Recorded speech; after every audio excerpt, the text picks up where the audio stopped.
Assalamualaikum warahmatullahi wabarakatuh. Selamat siang semuanya. Waalaikumsalam warahmatullahi wabarakatuh. Siang, Bu.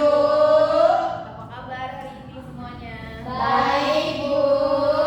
Baik, jadi hari ini kita akan melakukan bimbingan kelompok, tapi terlebih dahulu kita akan berdoa.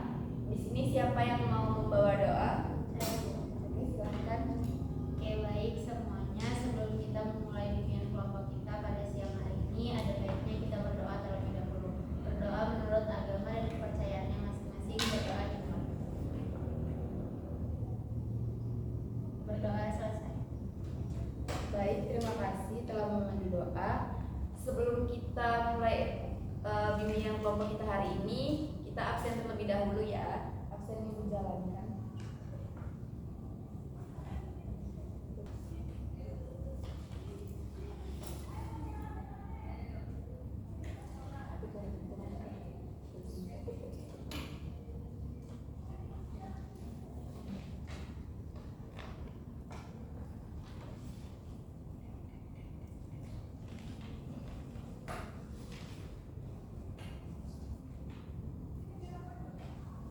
Baik, terima kasih. Nah, sebelum kita mulai bimbingan kelompok kita hari ini, kita akan melakukan ice breaking untuk menguatkan satu sama lain. Jadi, ice breaking kita tepuk pagi, siang, sore. Jadi ketika saya bilang pagi boleh tepuk sekali, saya bilang siang tepuk 2 kali, dan saya bilang sore tepuk berkali-kali ya. Gitu ya. Oke, kita mulai. Tepuk pagi, pagi, pagi, siang, sore, pagi, siang, pagi, pagi, pagi, siang, sore. Terima kasih. Oke, baik. Jadi dikarenakan tadi kita ada kendala teknis, kita melanjutkan BKP di luar ruangan. Baik, selanjutnya di sini sudah ada yang tahu apa itu pengertian BKP? Belum, Bu. Baik, Ibu akan jelaskan. Nah, jadi bimbingan BKP itu adalah bimbingan kelompok, yaitu kegiatan bimbingan yang memanfaatkan dinamika kelompok untuk membantu anggota mencapai perkembangan yang optimal. Kemudian ada juga tujuan BKP, yaitu membantu siswa yang mengalami masalah melalui prosedur kelompok dan mengembangkan pribadi masing-masing anggota melalui kegiatan kelompok. Kemudian ada juga asas-asas. Yang pertama ada asas keterbukaan, kemudian yang kedua asas kesukarelaan, yang ketiga asas kekinian, dan juga asas yang keempat asas kenormatifan. Baik, selanjutnya di sini cara pelaksanaan bimbingan kelompok. Bagi anggota yang ingin mengutarakan pendapatnya boleh tunjuk tangan. Di sini tidak ada pendapat yang salah dan juga disalahkan. Baik, topik yang akan kita bahas hari ini adalah topik kurang percaya diri dalam presentasi.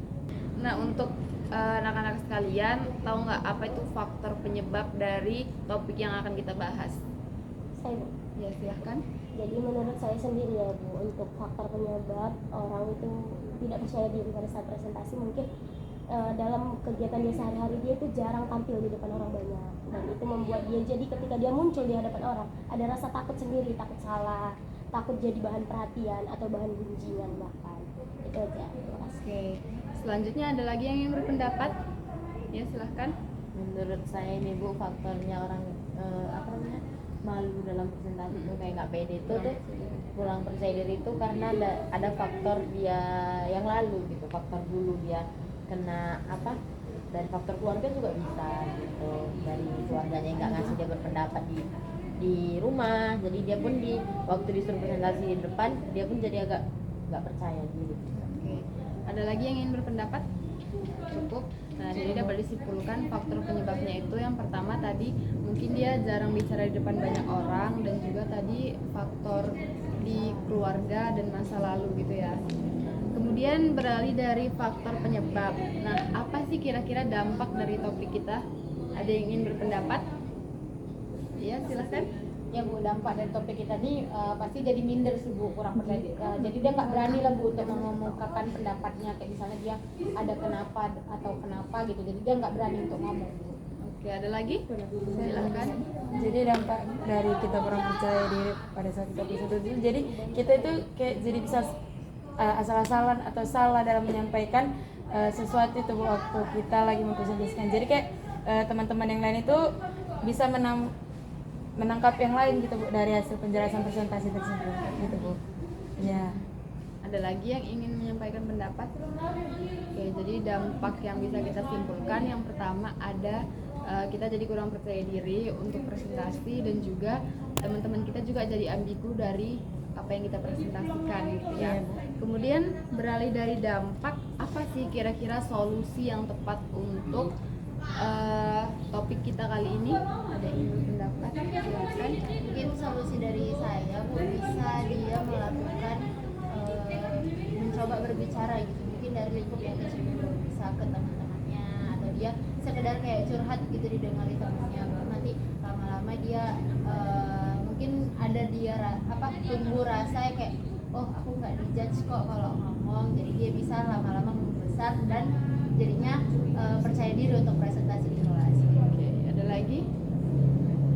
Oke, jadi bisa kita simpulkan solusinya itu dimulai dari yang paling kecil ya, untuk bicara sama teman.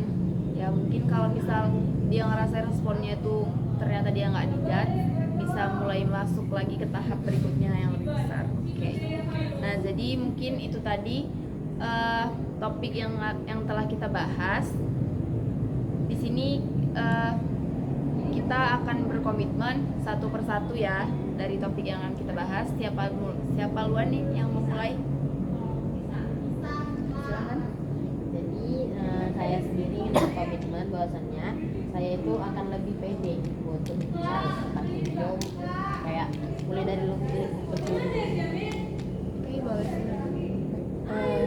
Saya berkomitmen bahwasanya saya akan memulainya dari keluarga terlebih dahulu untuk dapat mengutarakan pendapat, baru saya ke halayak ramai seperti itu. Jadi sehingga itu bisa menemukan kepercayaan diri saya untuk dalam berpresentasi ataupun memberikan suatu pendapat. Oke, terima kasih. Selanjutnya. Untuk dari saya sendiri ya Bu, saya akan berkomitmen untuk sejalan dengan teman-teman yang lain, bahwasannya kita harus mulai dari keluarga, mulai dari teman, dan mungkin lebih banyak bergaul ya Bu ke dunia luar, agar lebih banyak hal yang bisa dipelajari untuk kepercayaan diri sendiri. Oke, selanjutnya.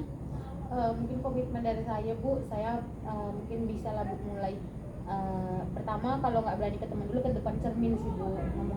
Pertama ngomong bahwasannya diri saya di cermin itu adalah pendengar saya, dan saya mulai berbicara, dan ketika itu saya mulai besoknya ketika masuk kelas saya coba mengemukakan pendapat saya secara pelan-pelan, atau kalau saya belum berani saya menyampaikan lewat teman saya.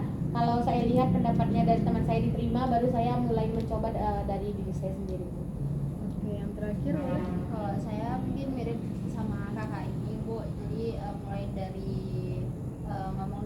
ngomong sendiri dulu melalui cermin. Jadi nanti ketika saat presentasi di kelas saya tidak terbata-bata lagi, jadi lebih pede gitu karena sesuai dengan tujuan awalnya. Oke, semoga apa yang kita ucapkan tadi kita semua juga berkomitmen dengan ucapan kita tadi. Oke. Nah, di sini saya punya BMB 3, boleh tolong diisi ya. Iya Bu. Jangan dilipat. Oke. Nah, sembari mengisi BMB 3, apa nih kesan dan pesan yang mau kalian sampaikan pada pertemuan kita kali ini? Ya Bu, Ya, boleh. kesannya untuk kita itu selalu pede gitu di depan umum, walaupun kayak ada rasa ragunya, tapi coba dihilangkan rasa ragu itu Bu. Kalau kesannya saya senang bisa berdiskusi bareng teman-teman di sini tentang topik yang kita bahas kali ini, karena cukup membantu saya dalam berpublic speaking. Oke, ada lagi? Saya Ya. mungkin kesan yang pertama dari saya itu saya cukup gembira ada di BKP kali ini, karena akhirnya saya tahu bahwa ketidakpercayaan diri itu sebenarnya bukan sebuah kekurangan, hanya saja kita hanya kurang melatih diri kita untuk berani gitu. Jadi itu bukan sebuah kekurangan yang harus ditutupi dari orang banyak gitu. Untuk pesan sendiri, semoga kedepannya kita semua terutama yang hadir pada BKP kali ini itu lebih banyak pengalaman agar kepercayaan diri kita meningkat gitu. Jadi tidak ada lagi rasa canggung, rasa malu untuk berbicara di depan orang. Oke, baik, terima kasih. Sebelum kita menutup BKP kita hari ini, kita akan menyanyikan lagu BKP terlebih dahulu ya. Semua anak-anak pada tahu kan? Tahu. Oke, kita mulai ya. 1, 2, 3, ya. BKP. BKP.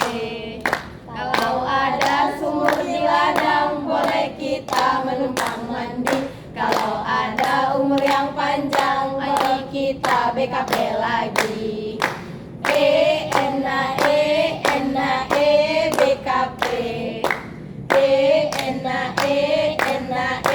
BKP. Terima kasih. Nah, untuk pertemuan selanjutnya kita atur kapan? Hari Jumat Ibu di jam 11 di tanggal 3. Tanggal 5. Oh, tanggal 5. Oke, sesuai kesepakatan kita akan bertemu di hari Jumat tanggal 5 ya. Iya, Bu. Oke, boleh BMB 3-nya dikumpul? Boleh Bu. Boleh, Bu. Betul ya.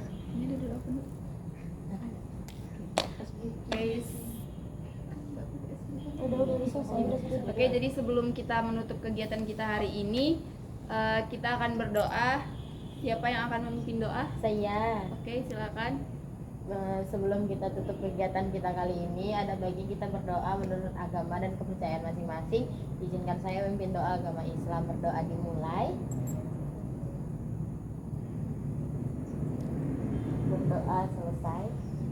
Oke, terima kasih semuanya. Telah selesailah BKP kita hari ini.